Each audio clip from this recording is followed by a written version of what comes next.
Hello, everyone. For today's Murphy Law Monday, I want to touch on the topic of what to do if you're considering relocating from a jurisdiction when there's a custody order in place or there's no custody order in place, but you want to move away. And when I say you, I mean you, i.e., the parent of the minor child, and the other parent presumably is going to stay wherever the case is. So I wanted to touch on this topic because it came up in one of my most recent cases, and I had to counsel my client on what to do, how to prepare. When she found out that she got a job, she had to do a series of events or initiate a series of events to allow herself to position herself in the best position for the court.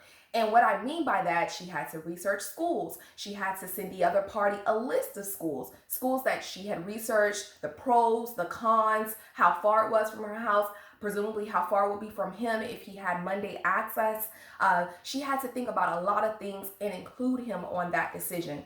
Other things that she had to consider: her job. Would they allow her the flexibility to travel with the minor child to visit the other parent? She had to kind of come up with a system to where they would meet each other. The child is only 3 years old, which is another factor in the court's decision. How young or old the child is. Are they able to travel on their own? These are all things that the courts are considering, but I don't think people consider when they're relocating. They're more so thinking about their self. And when you're involved in a custody matter, or you're potentially going to be involved in a custody matter, it's not about you. It's about the child. And you have to show the court that that's your main forefront. So another thing that you need to consider is how the child will facilitate access with the other parent. Are they traveling by plane? Are they traveling by car? Are you taking them there? The other party bringing them back? Who's going to bear that cost because of your move? And I think a lot of times what's easiest to present to the other party is to say, okay, so I moved, so I'll pay for all transportation.